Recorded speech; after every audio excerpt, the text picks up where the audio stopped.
People deluded. Now, I followed this guy since he's 15. I was put onto him by someone connected with Palace, and what I mean by that is at the time I knew someone who had a son that trained with their youth level there. I believe at the time under 10, so they're there. They would tell me about Brandon Aveiro. He's a baller, people.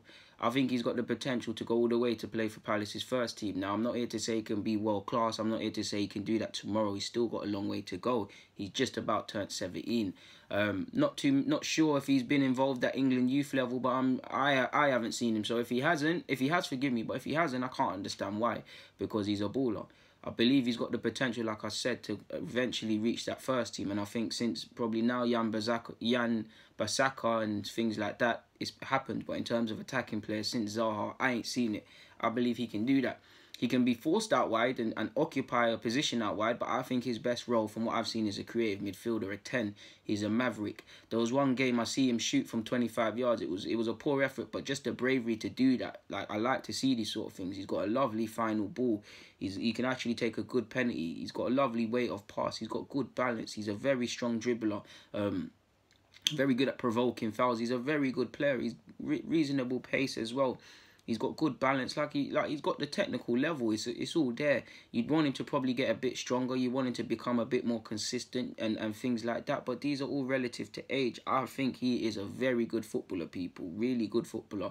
And I don't think Palace are a Cat 1 academy. They're probably Cat 2. They're definitely not Cat 3. So that maybe that is why English scouts, if he hasn't been involved at youth level, haven't been paying attention. I mean, they undoubtedly know about him, but you got to think about it, people. When you look at footballers at youth level, it's all Arsenal, it's all Chelsea, it's all City, it's all United, obviously Liverpool. There's obviously other clubs here and there. You look at the under-17s, Bellingham of Birmingham is there, but primarily it's the top clubs, and they're not looking. If they're looking at them, they're going to be like, all right, cool, we got these top players. Why are we going to look at Cat 2? Do you see it? There's some examples like you're seeing. I think at under-16 level that Rochdale lad's been involved as well, but it takes a lot really. I like his awareness as well. He senses fouls and he's able to utilise that to get the ref to give him a free kick and things like that.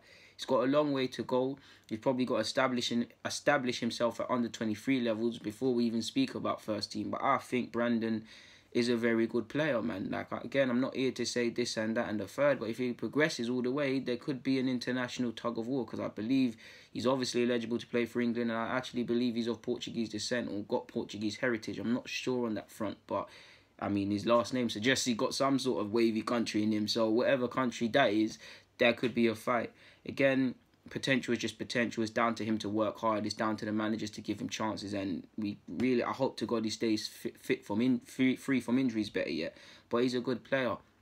And this is what I tell you a lot about scouting. It's not me with a book that knows every player.